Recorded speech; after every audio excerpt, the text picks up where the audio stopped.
Guys last blog में मैंने आप सबके साथ शेयर किया था, मैंने बर्थडे के लिए शुभम को शॉपिंग करवाया। आज है बर्थडे वाला दिन एंड आज मैं एक शूट से ही घर लौट रही थी एंड घर में शुभम को किसी तरह उतार के मैं जा रही हूँ। यहाँ पे मशीन देख पा रहे हो आप, और यहाँ पे चिराग आ चुका है। हम लोग आए हैं वेस्ट साइड में, वहीं पे मैंने मशीन जमा कर दिया क्योंकि मशीन लेकर अंदर नहीं जा सकते। एंड यहाँ पे मैं कर रही हूँ शॉपिंग। कुछ शॉपिंग छूट गई थी शुभम की, और जो मेरी वाली भी ड्रेसेस छूट गई थी। मेरे पास अभी पैसा आ गया है भाई, भगवान की कृपा से, तो मैंने सोचा वो सारे ड्रेसेस भी ले लेते हैं। यहाँ पे मैं इससे बिल मांग रही हूँ, ये कुछ और कर रही है। यहाँ पे फिर मैंने थोड़ी देर वेट किया, फिर मैंने बिल मांगा, इसने फिर से इग्नोर कर दिया। मैंने बोला भाई बिल देना भी है कि नहीं। चिराग भी बोर हो गया तब तक, ये पता नहीं क्या ही करी जा रही थी। बट फिर इसने फाइनली मुझे बिल दिया, बिल थमाया। मैंने बोला कि भाई अब बिल दे दो और अब मैं जाऊं। फिर मैंने चिराग के हाथ से भी बैग लिया, काफी सारा शॉपिंग हो गया था। एक्चुअली चिराग आया था मुझे हेल्प करने के लिए, क्योंकि मुझे लेनी थी शुभम के लिए वो सरप्राइज गिफ्ट जो मैंने दिखा था लास्ट ब्लॉग पे, दिखाया था केनेथ कोल का घड़ी, जो मैं छुपा के गई थी भैया को बोल के कि भैया अलग से रख देना। भैया ने अलग से रख दिया था और ये मुझे निकाल के दिखाया। भाई इतनी सुंदर लग रही थी ना घड़ी, बहुत सुंदर लग रही थी, और शुभम के हाथ में तो और भी ज्यादा सुंदर लग रही थी। तो यहाँ पे मैंने घड़ी दिखाया चिराग को, फिर चिराग देखने लगा। देखो फिल्म आ गया, निकल गया होगा। नहीं मतलब ये तो आपकी इधर रखा है, कोई दूसरा पैकिंग वाला माल नहीं है। फिल्म वाला दीजिए मुझे। ये सिंगल पीस ही आता है मैडम सर बट ये तो फिल्म वाला ही नहीं है, इसमें अगर स्क्रैच लग जाएगा। साइड पर रखा इसमें पैक।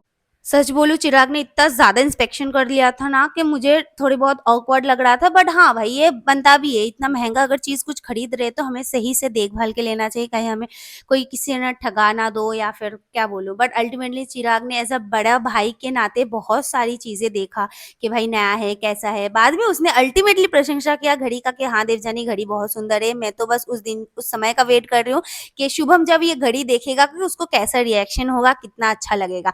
तो घड़ी उन्होंने पैक कर दिया भैया ने। यहाँ पे भी चिराग कुछ बोल रहा था कि ऐसे पैक करो वैसा पैक करो, ये दो वो दो।